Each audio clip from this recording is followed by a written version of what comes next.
Hey, what's going on? Chris Salim here, and today I'm going to answer a question coming from Jose, who is asking, how do you not monitor through Cubase but not lose the effects when monitoring for the VST amps and the vocal reverbs, for example?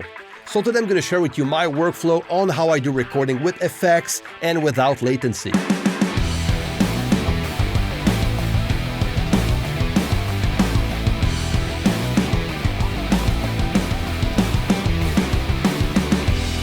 Alright, so in this video I'm first going to explain to you briefly what latency is, and I'm going to put you in context because this question is related to the last video that I produced on the recording template that I use. Okay, so if you want to watch this video, just click on the link on top. And then I'm going to show you my technique on how I use effects and no latency when monitoring. But first, if you're new here on the channel, consider subscribing and clicking that notification bell so you don't miss anything. And for all of you, share and like this video. So what is latency? Latency is simply the amount of time it takes for a signal to go through a preamp, to the interface, then to the computer, to your DAW, back to the interface, and then to your speakers. So that entire route takes some time, and this is called latency. And when you monitor, when you do some monitoring while recording, you're going to have to deal with latency if you're using your DAW to do some monitoring. Like in Cubase, we can set up Q mixes to use for monitoring, but doing so is very practical, but we need to consider that we're going to be dealing with latency, and that is the same for any DAW. Now, if you want to monitor without any latency, you'll have to do it outside your DAW. For example, if you use a digital console, like my good friend Joe Gilder, who works with a PreSonus digital console that he also uses as a monitoring system. So this way he doesn't have to deal with latency, and on top of that he has access to all those effects that are already set up into the mixing console, which is quite practical. So latency is not an issue in this case. There's also sound interfaces like the Steinberg UR-RT4, which has the DSP mix effects, which is actually a DSP chip that manages some plugins directly on the interface itself, so you can get some effects while recording in your monitors without any latency, which is quite nice. And same for the UAD Apollo, which again gives you access to plugins so you can monitor yourself without latency and with the use of effects, which is quite nice. Now in my case, I work with a Lynx Aurora 16, which has 16 inputs and 16 outputs, and there's no DSP effects on this interface. So I had to think of a workaround to be able to monitor without latency, but with the use of effects. And this is what I'm going to show you in this video. But first, let's go in Cubase to check out the amount of latency, just to show you guys what latency sounds like and where you can find the settings in Cubase. Now, if you're using another DAW, you can have access to those settings as well. Now, in Cubase, you go into Studio and then down to Studio Setup, and then on the left side, go down to your sound interface. In my case, I have the Lynx, and I'm going to click on Control Panel. But first, on the right side of that window, I have the amount of latency that I have at the moment. If I click on Control Panel, I have the buffer size, and this will determine the amount of latency that you're going to get on your computer. Okay, so in my case, if my buffer size is at 128, I'm going to get a 4.3 milliseconds of input latency and 3 milliseconds of output latency. If I bring that up to 2048, I'm going to get an input latency of 44.37 milliseconds and an output latency of 43 milliseconds, which is high. But something you need to understand is the lower the latency, the harder it is on your system, okay, on your computer system. It's going to take way more resources out of your CPU, okay? So it is going to be harder on your system if you work at a low latency.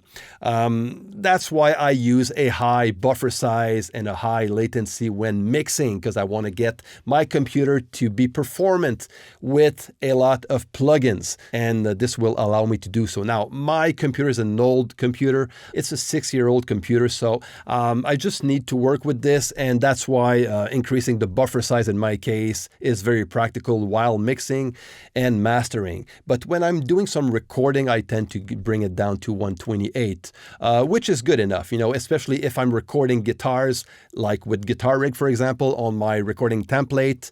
Like I was explaining in my last video, I have 2 channels that are stereo channels, where I have, on one of them anyways, I have Guitar Rig 5. So I mainly use these plugins when I do when we're working on arrangements, or when we write music. We're going to use those virtual guitar amps. And after the arrangements, usually we re-record everything using amps and stuff.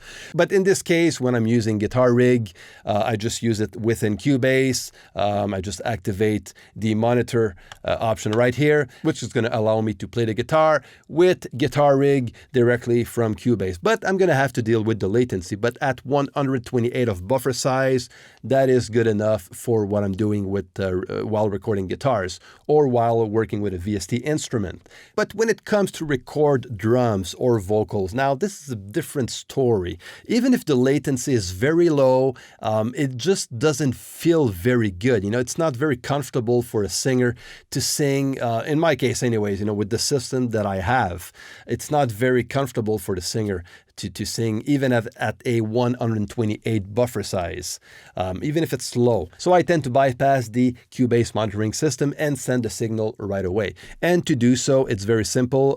On my links, and this is something that most interfaces has, on an interface, you're probably going to have a software that comes with your interface that you install on your computer, and that will give you access to a mini console of some sort, or some settings that you can use for direct monitoring. In this case, with links, this is what I get. I have on top all the inputs. Okay, so all the everything that comes into the interface is shown on top. So I have my 16 inputs. In the middle, I have what's coming out of Cubase or my computer. 1 and 2, for example, is my master bus, okay, channels, my output from Cubase. And I have 3 and 4 set up for monitoring from Cubase. So I have a QMix set up to 3 and 4, which I'm going to use later on. So just stay put. And at the bottom, I have the output of the interface itself. And output 1 and 2 is going in through my PreSonus central station that feeds my 3 pairs of speakers. And my output 3 and 4 and 5 and 6, 7 and 8 are used for monitor mixes. So 5 and 6 is actually what I'm using when I shoot some YouTube videos. I send that stereo output to a Tascam multi-track recorder where I record the audio of my YouTube videos. Okay, so what I have here, I have a microphone. I'm just going to put in my headphones. So I'm just going to give you an example here. And I'm going to use this microphone. All right, so now you see on top here, I have my input in channel 4. I'm going to explain to you what I have here later on. And at the bottom, actually, I'm just going to bypass it. Okay, so now I have my signal on top that comes into my interface, and I have that signal coming out of my output 5 and 6 that goes into my Tascam recorder. So you're hearing a direct signal. So this is basically your monitor mix. Now, if I go in Cubase and I select my lead vocal track, I'm just going to click on top. It's on, I'm just going to put it on mono in 4. And I'm going to activate the monitor. Okay, now you're going to hear 2 signal. Okay, I'm going to go back to my links mixer, and you have output 1 and 2 that will send us the signal coming out of Cubase. And on top of that, I have my direct signal as well. So that's why you're hearing that kind of a chorus effect. So that is the effect of latency. I'm just going to go back in studio setup and bring that latency at a higher buffer size. I'm going to click on OK. And there you go. Now we have a lot of latency, and this is the type of effects that you have. So just trying singing with a high latency, you'll see it's quite uncomfortable. I'm going to bring that back. Actually, I'm just going to bypass it. So this is how it sounds like direct and with latency. Let me go back here and put that back to 128. So what I do if I want to add some effects to my direct sound that is bypassing Cubase, what I do is basically create myself a second audio track where I insert a reverb.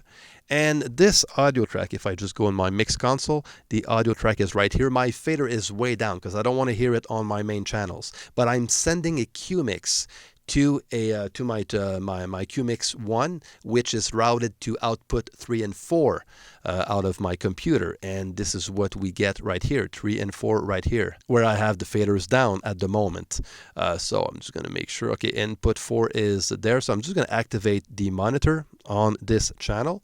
And if we look on the mix console, I have some signal coming into output 3 and 4 out of Cubase. I'm just going to bring that higher, and there you go. So now I have some reverb fitting my monitors, which is quite cool. So just to re-explain that briefly, output 5 and 6 is my stereo monitor, okay, that I'm using for you guys, and we have the direct signal that comes out of the interface directly into that monitor without passing through Cubase. The only thing that passes through Cubase is the effects.